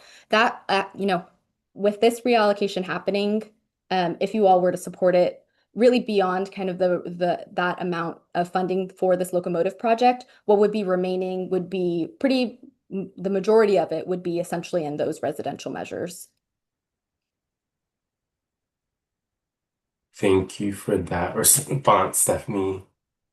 Gloria, I see your hand up. And so, yeah, I think we have time for one question, and then we'll pass it back to the Air District for that temperature check. Thank you. All right, I'll go quickly. I was just going to elevate the importance of looking at the opportunity to have that truck rerouting study. I feel like the one that we were talking about right now is looking at only one very small specific area and close to the port. When in reality, I think there are like growing concerns given like the industrial warehouse annexation and how that area overlaps with like many neighborhoods, and those routes obviously are crossing through neighborhoods in South Stockton. And I also think it's like the right timing given that the city is updating its climate action plan. So I feel there could be some coordination happening from the SJAPCD with the city of Stockton to try to see how they can leverage this opportunity and also incorporate it into the climate action plan. Yeah, thank you so much for that, Gloria. So yeah, I think maybe hearing an action item of revisiting the truck study. I know also we have that in-person meeting coming up, so that might be a good time to have more dialogue around that discussion. And so I will say, I think we can transition to kind of doing a temperature check around what we've discussed tonight. I'm hearing a lot of great questions, and overall, it seems like folks are for reallocation with some more clarification or with some expanded accountability on what that'll look like throughout the duration of the CSC. And so I will pass it back to Stephanie to move us through our next slide. Yeah, awesome. Thanks so much, Jared. And we definitely kind of take direction from you all of how you all want to, see this information or how you want to move next. If folks are, supportive and want to move forward, we definitely are open to kind of hearing that feedback. But we definitely kind of understand that this is kind of your first time seeing this proposal. And so what we want to do is kind of get a temperature check from you all. Again, what this concept would be is to support the replacement of 2 older high polluting switcher locomotives with new zero emission switcher locomotives, along with kind of the supporting infrastructure needs. And so generally what we'd like to know from you all is, do you love the proposal? It's okay if you have questions, but we definitely want to know if you are fully supportive of this proposed allocation. Maybe you're more in the space of, you like it, you have some questions, but you still support moving forward.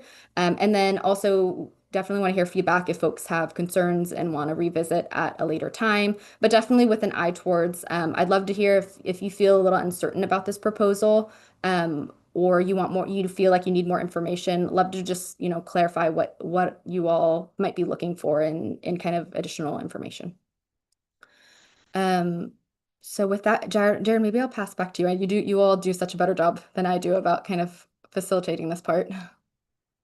Yes, I will say whether it's even thumbs up, typing in the chat, or coming off mute, There's really space just to see, per your charter, there's other steps we can take. But right now, just wanted a temperature check to see, like, given the information that the air district provided, with what I was seeing in the chat, it seems like majority of folks feel in support of and maybe even ready to move forward with potential reallocations.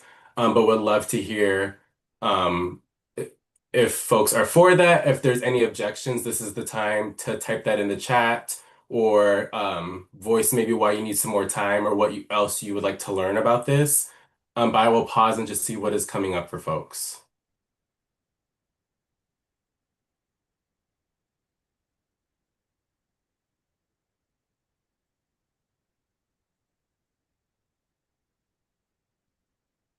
So I see some thumbs up. I see Catherine in the chat. They said, given the discussion we've been having, I'd like to see if we can preserve the 500K for the truck rerouting for now and still move forward with this project. I think taking on 500K from clean cars is a viable option. Thank you. Nate says, yes, support replacing 50-year-old 1500 HP heavily polluting switchers. Mary Elizabeth for buying the switcher, but the reallocation buckets need more work and discussion. Actor, is there any clarification that the retired switchers will be dismantled and not repurposed?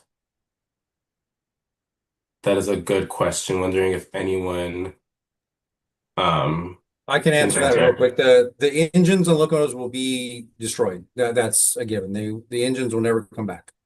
A lot of times they will keep the platform and the trucks because there's no reason to get rid of those if they can repurpose those. But there's a clause in the contract that if they do, it must be a tier 4 locomotive or electric if they do something like that. So if they do ever come back, it'll be a clean locomotive that would be built to today's standards. But the current engine that's creating the pollution will be verified to be destroyed. Thank you.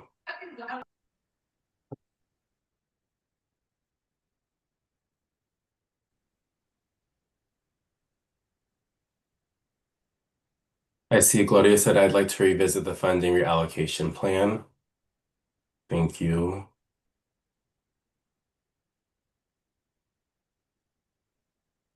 So seeing for the majority folks supporting this reallocation, Claudia saying revisit the plan. I'm wondering if there is any other things that folks aren't clear on or aren't ready to move, if type that in the chat if so. Are there any objections? Since there is seeming right now that there is an overall support of the allocation, are there any objections against it?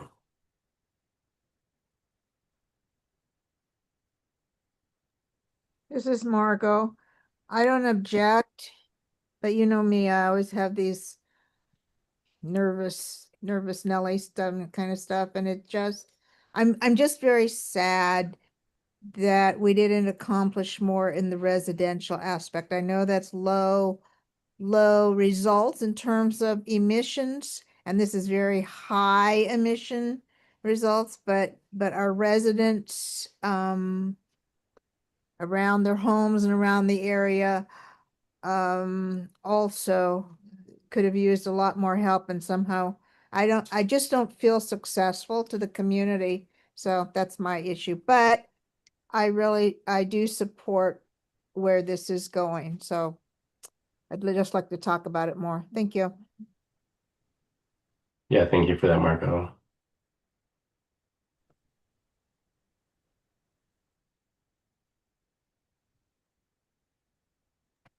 Hi, I'm sorry. This is Kevin Alp, and I'm joining from my phone. And if I could, I just do want to respond to you, Margot. I get a chance from a statewide perspective to look at the strategies that are being implemented and the incentives across all of the area districts. And I'll say that in the Valley, there's the most innovation and the most different types of community identified projects that have been invested in. And that's absolutely true for Stockton. And I understand doing this work, sometimes it always feels like it's not enough. But from my perspective, the different types of projects that have been invested and the creativity, the way the outreach happens at these events on the weekends, I think has been groundbreaking. And there are other area districts that are coming to see this as a model. So I hear where you're coming from, but I also hope you understand that, especially because of the hard work of the CSC, the investments through residential projects have been important not only for the community in Stockton, but as in helping to advance these types of projects for other communities across the state. Well, thank you for saying that, Kevin. It's good to hear. Not all our projects came to fruition as well as we would have liked, and I think that's where it's at. Thank you. Yeah, thank you for that. And yeah, that definitely makes sense, Marco. But yeah, I think everyone should be proud of themselves. And so right now, thank you so much for all the questions and the Sarah, dialogue. sorry, I wonder, and I don't want to like ruin the flow because I know we just have a couple minutes. I'm wondering, I think that there is general consensus and support for the locomotives themselves, and that maybe there's a couple questions about some of a handful of those other measures. But I do wonder, is there support just generally for the 12 million in the locomotives, which would just be the locomotives and the truck package?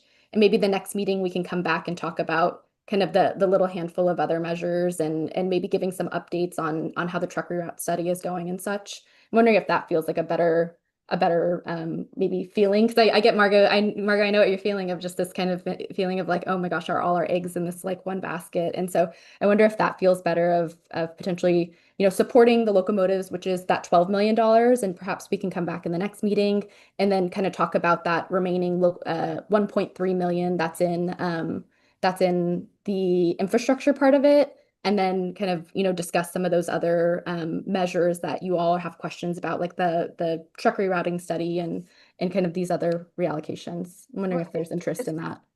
It sounds like there's an urgency here. Is that true? I believe so. I do think generally we are wanting to work with you all to make kind of these strategic decisions. We only have so many meetings until we hit that July mark, which again, we're not going to stop meeting per se, but we are trying really, really hard to make sure those, these funds get expended, as soon as we can. And so, again, if folks just want a time to think about it, we're also open to hearing that. I think I'm generally seeing some of that, but overall, I think I'm hearing maybe a little bit of hesitancy on the heavy duty truck study part and wanting to hear more information about where that's at. I think that's maybe the meat of it, not necessarily the locomotives itself. Dr. Farrow speaking. How soon will the plan for the locomotives, if approved, be in place? This is Stephanie. Thanks, Dr. Farrell, for your question. It's kind of a longer term project. I don't think the team has exact dates yet because the first step is figuring out the infrastructure, and that work takes time with PG&E and kind of working through that. So that's kind of the first step. And I don't think we have any hard deadlines yet or timelines yet, but it'll take some time to work with PG&E first to get the infrastructure set in place, and then they'll kind of move forward with, the other pieces.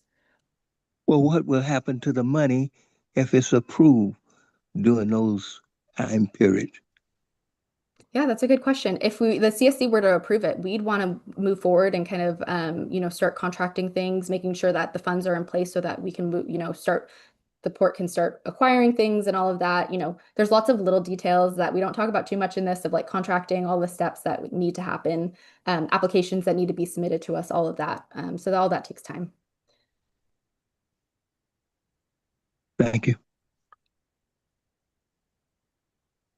I think I'm hearing maybe enough questions, though, that maybe perhaps I'm hearing general support, which is exciting for us because we definitely want to move, we hear the interests and maybe there are just some other questions. So I do think, just given the interest of time, we have another guest here that I want to make sure we give enough time to.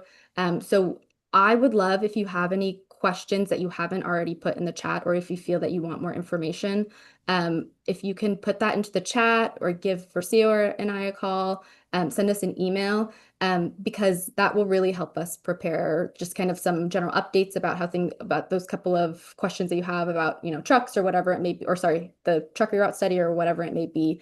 I just ask that you all let us know that. But I think generally I'm hearing enough in the chat to maybe let us know that folks might want to wait and ponder a little bit until the next meeting, before making kind of a final decision. But generally folks are feeling pretty good about it, which is exciting for us. Yes, so I would say, given this discussion, It seems like there's overall general support with wanting to continue this conversation at our next meeting with some more clarification on the other measures and implementation. And so again, and Mary Elizabeth, I see your hand up. Maybe since we have a guest, if you could type your question in the chat, I think that would be best. But really, yeah, if there's any additional questions, feel free to type them in the chat or email them to make sure that at the follow-up meeting, we're able to answer all those remaining questions as thoroughly as possible. But yeah, really appreciate the dialogue that was had tonight. I think really everyone's balancing that time is of the essence and wanting to be super intentional about next steps. So I really appreciate everyone's commitment and dialogue tonight. And so we are excited to be able to come back next month and answer those questions. So again, thank you so much for engaging in that discussion. At this time, we will be moving to our next agenda item, which is standing updates. Standing updates is a time for present agencies to be able to present on any updates in the community. And there is time for folks to be able to ask questions and ask for clarification. And so we will start with standing updates. And so I will now pass it to Little Middle Rising, who will kick us off with updates about the Climate Action Plan outreach efforts. Thank you so much, Jared. Hi, everyone. It's Jasmine Peterson. I use she, her pronouns. I'm with with Little Middle Rising. I'm the Climate Action Director. And I want to thank the CSC for the opportunity to share some updates tonight. So some of you may be aware, Little Manila Rising is supporting the city of Stockton and AECOM, our technical consultant with community outreach and engagement for the Climate Action Plan. And we actually do have folks from our planning team here tonight. So I do want to thank Shalila Bess, who's our project manager with the city, for being here, and also Shelly Jang, who's our project manager with AECOM. And I'll pass it over to Shelly to kind of take us through some updates of where we're at. And yeah, pass it to you, Shelly. Great, thank you. Thank you. I'm going to share my screen if that is okay with everybody. Hopefully that is working. All right, I will try to keep this brief and move through this quickly, because I know it's been a sort of a long evening and you guys have discussed a lot of big topics already. But I did hear participants mention the connection to the City of Stockton Climate Action Plan. So I think generally we're excited to really hear that, and we're ready to engage and bring in these connections. So I won't go through these introductions, but Shalila is here on the call as well. I just wanted to give a quick overview of what the Climate Action Plan is and what it will accomplish for the city. Basically, one of our key objectives for the Climate Action Plan is to identify and inventory regional greenhouse gas emissions. Our project area is the San Joaquin County area, which means it includes San Joaquin County, the city of Stockton, and all the other incorporated cities within San Joaquin County. And so we're developing a regional greenhouse gas inventory and forecasts, as well as greenhouse gas reduction targets, which will then inform climate actions that reduce emissions and also enhance resilience. But I'll get to that a little bit later. Or rather now. Another part of our project is to conduct a climate vulnerability assessment, and this will then inform these resilience actions. We also want to center climate justice throughout our plan, which means that for our climate actions that we're developing, we've been seeking community input throughout the process, and we've also been assessing the impacts or how these actions can benefit community priorities, as well as burdened communities, which the EPA required as part of this project. And then part of this will also inform workforce planning.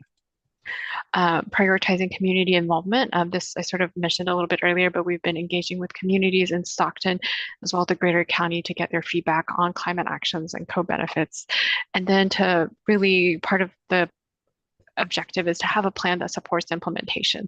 So we want to identify funding and financing opportunities that can help the city move the plan into action. We're also developing implementation roadmaps for 20 priority actions, which is the phase of outreach that we are in right now.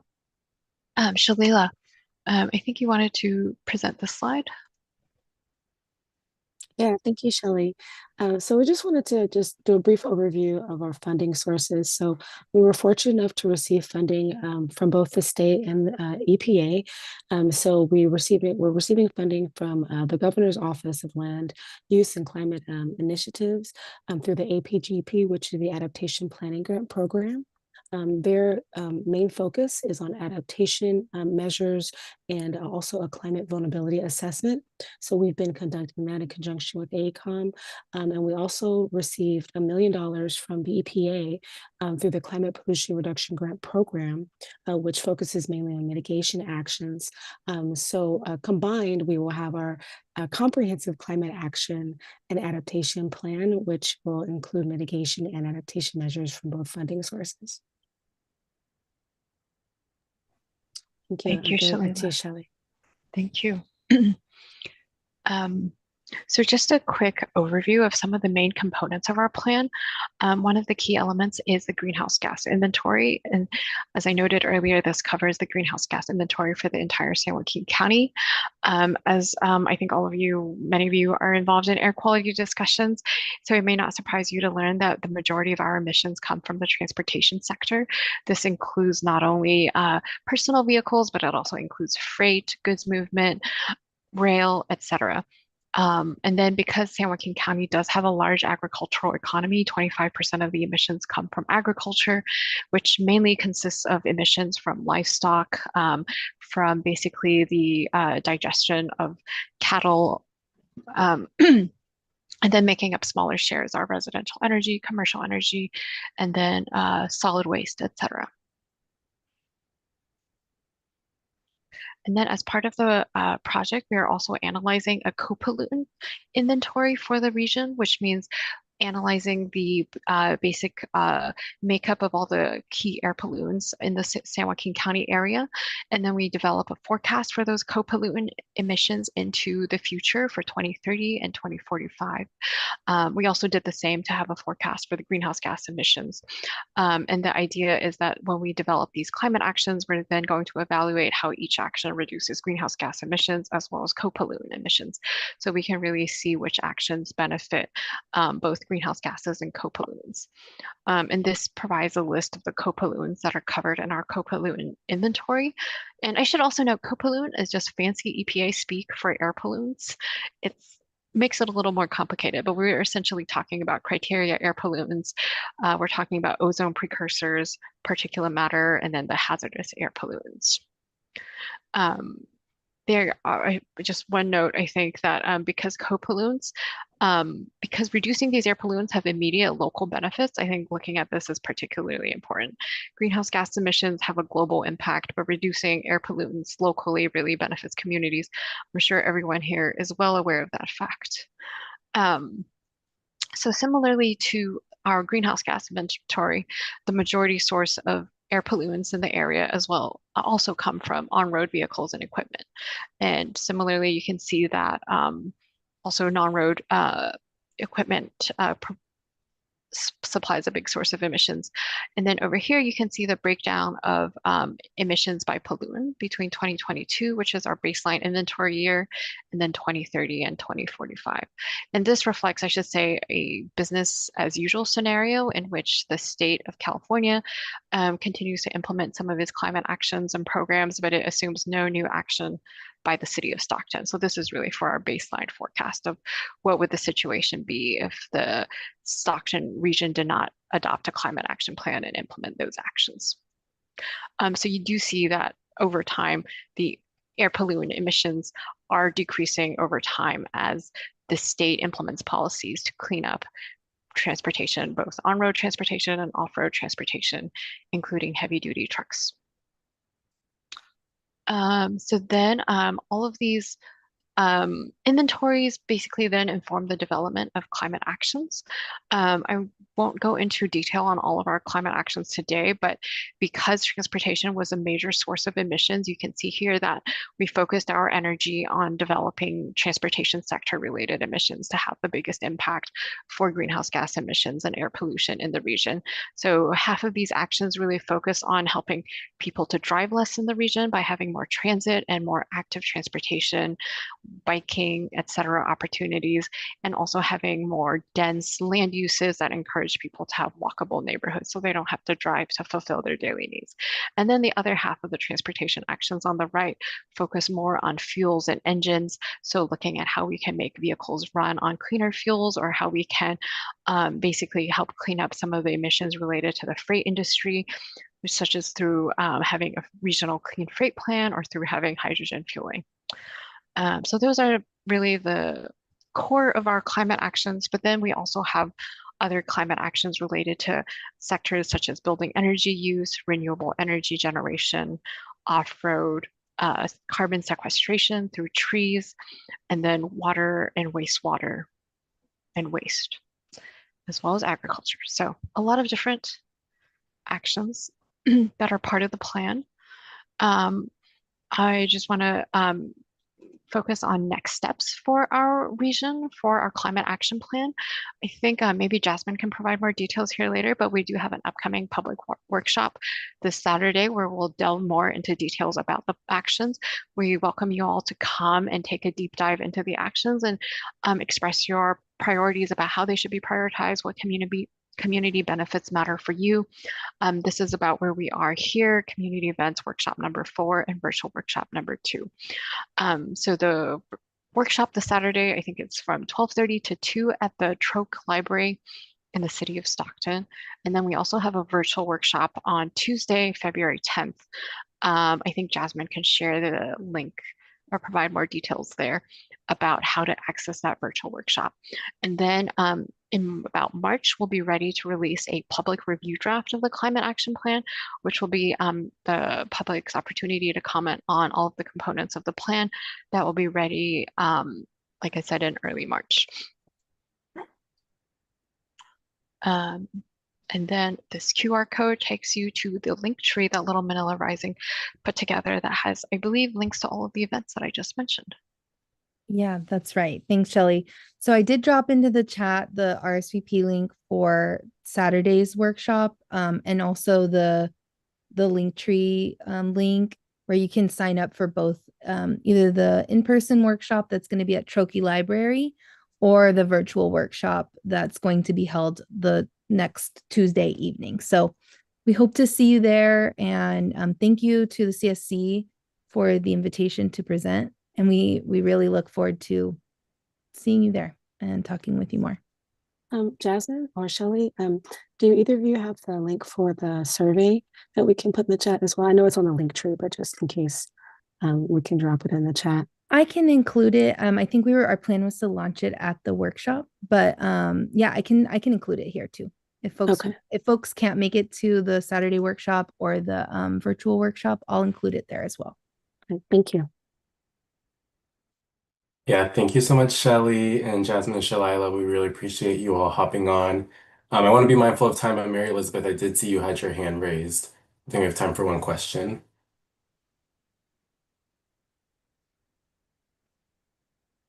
Not about that. Okay. Well, if no other questions for Little Manila Rising or ACOM, I think we can move along with our standing updates. And so see, I know we have a lot of CARB folks on. I want to see if anyone from CARB had an update they would like to share tonight.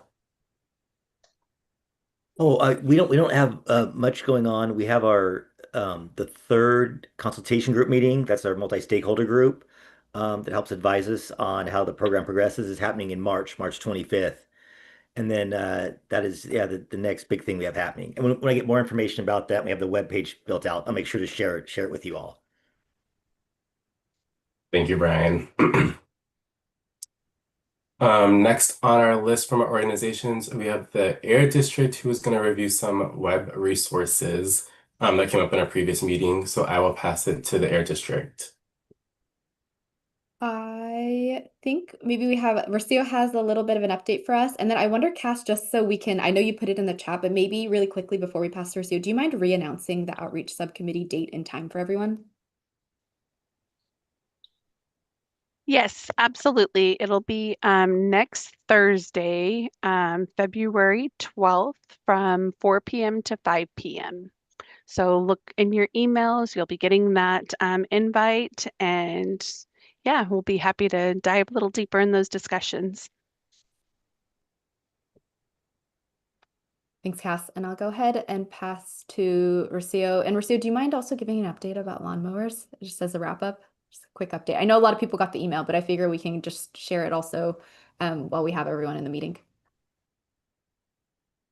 Yeah, of course. So I'll run through this quickly. I know we're running a little short on time. Something that I did want to make sure to share with folks is just a quick review of the Stockton AB617 community page that we have. I did drop a lot of the links in the chat in case folks want to later on and go through those and save any of the links or bookmark them to reference those in the future. But just to remind folks that we do have the Stockton AB617 community page with lots of information. I do want to quickly highlight the Stockton SERP tracker, as I'm sure this is one that's of interest to folks. So this essentially shows all the SERP measures where you can see the latest updates and also the funding progress. So highly recommend folks to check this out in case there's ever any questions on those. We do make sure to share this in the standing updates email, so that's another location where you can find it. And we also recently added it to the calendar appointment. So that's another location where folks can now go and access this link. And just going back, a few other things you can see on here is the Stockton action items that are noted down at every CSC meeting. And the steering committee meetings page is where we post all the Stockton CSC meeting materials. Also, the action items that are noted during the meeting and the videos for the CSC meetings that are recorded. So in case folks ever can't attend the CSC meeting, you guys can always go back and watch the recording right here. And just quickly too, so you can also find the flyers to some of our incentive programs if you go to the outreach resources. And lastly, just want to also highlight where the reports live. So if you go to this last page on the sidebar here, you can find the AB617 annual reports, the enforcement reports, and then the mission reports. So this is also a great space for you guys to go in and just see what information that we have. And lastly, I also just wanted to highlight the community air monitoring page where you can see all of the locations of the air monitors. And you can click on those and see real-time air quality data. The weeklies are posted here and also community air monitoring reports. I dropped a few of the links to all of these in the chat in case, again, folks want to go back and save those. And then lastly, as Steph was mentioning earlier, we do have the in-person lawnmower event coming up, I believe March 28th. Let me just check. It's this Saturday. Yes, Saturday, March 28th. It'll be 2 events in one. So we'll be switching lawnmowers there, and also we'll be having the tune and tune up. So in case folks want to come in and see if they have any emissions related repairs that are needed. If so, you guys can receive a voucher for that. And we'll also have some of our team there handing out flyers for the clean air rooms, trying to get folks to participate in that as well. But the registration for that went live today. So in case any of you are interested in applying or want to share this with your friends, family, or neighbors, you guys can find that link via email. Let me know. I could also share those with you guys again in case you missed it. But yeah, we're super excited for that upcoming event. And I'll jump in really quickly, similar to the other, just the lawnmower portion. Again, there's a few programs that are featured in it, but similar to other lawnmower events we've held, we anticipate it to fill up really quickly. So if you all have friends, neighbors, family that you think want to participate, get in there early. We certainly don't want it to be the case that, we want to tell you early and now so that you can kind of get the word out. You all are pretty much the first to hear. So definitely encourage you to sign up quickly and just make sure you get your spot in there if you're interested. And those are the district updates. Thanks. Thank you so much. And Mary Elizabeth, I see your hand up. Yeah, so I put in an announcement here, and I think that folks, particularly those, that live in the southern part of Stockton, might be interested. And I couldn't put it in there. I just put in a Facebook link there with the picture, but the information came up on the side. Um, I'm not so great on always the pictures, but it's next week also on Thursday from 5:30 to 7 o'clock, and they're holding it in North Manteca at that address there at the Cornerstone Community Church.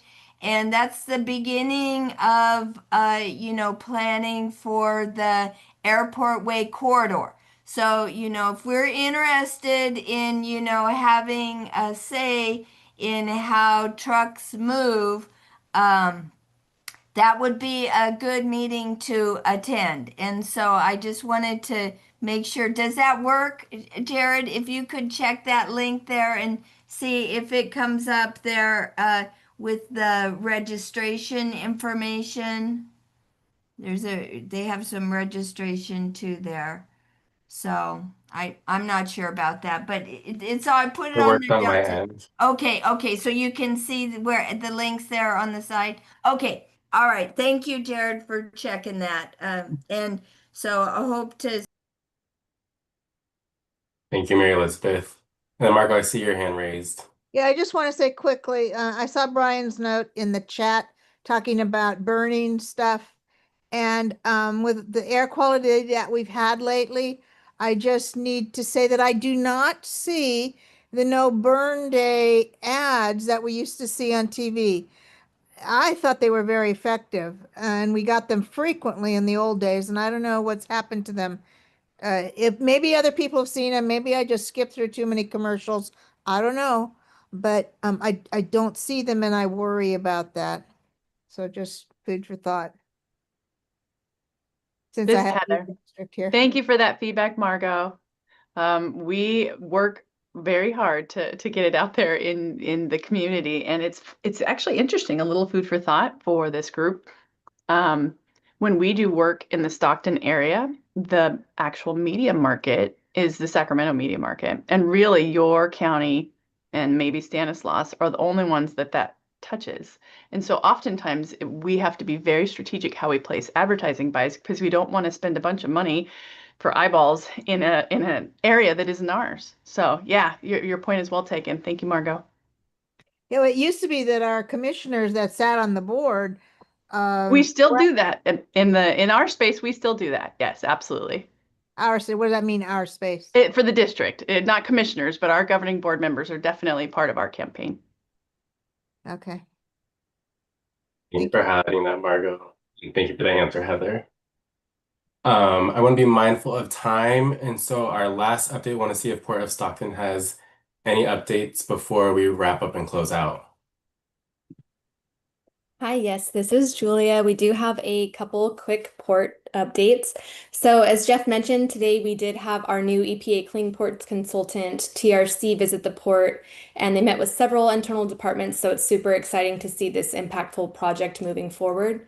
And then on the communications side, we are developing a communications plan, and so we're seeking community feedback through a survey. So I'll add the link to that in the chat, but also it will be emailed to the group. So we truly appreciate your valuable feedback. And to be mindful of time, also another awesome update is that it is nesting season for our barn owls. And so it appears that we do have a nesting pair in our Daggett Road owl box. And so I will put that link to the owl cam in the chat. And then also we want to thank Port Commissioner Margaret Stevens for joining tonight's meeting. And then Jeff, is there anything that you'd like to add? No, just to thank you guys so much. I mean, the bang for the buck that we could get for these locomotives is amazing, and I'm just really grateful for this group that we were able to work through and come up with a great way to spend some money to really make a difference in the community. That's all. Awesome. Well, thank you, Julia. Thank you, Jeff, and thank you, Margaret, for joining us and for those updates. And I can't wait to look at those owls. So in efforts to be mindful of time, we will be emailing out action items.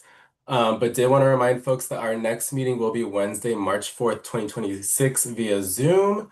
And then as the Air District kind of alluded to, we are excited to see folks in person in May. And so look out for information about that.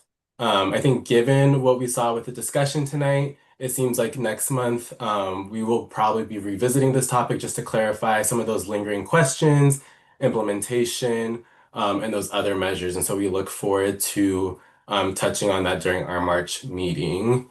And so I will say we have gotten to the bottom of our agenda. I will just pause to see if there are any members from the public that would real quick like to make any public comment, see if there's any public comment happening on the live stream before we wrap up and close out.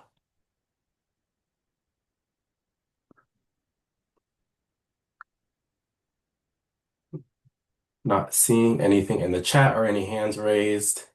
Amy or Stephanie, wondering if there's anything online. Okay, nothing online. Well, I will say thank you all again so much. I feel like this was such a great dialogue, and I just think like a testament of what the CSC is here for. The amount of money you all are moving, the amount of impact you all are making in the community. I think there's like no underestimate of all the work that you all are putting in. So thank you so much. We will see you March 4th. And that is our February meeting. So thank you so much, everyone. Hope everyone has a great night. Thank you. all. Good night. Good night. God bless you all. Be safe. See you next Dr. month. Farrell called Elder Johnson. Good night. Right. Good night, everyone.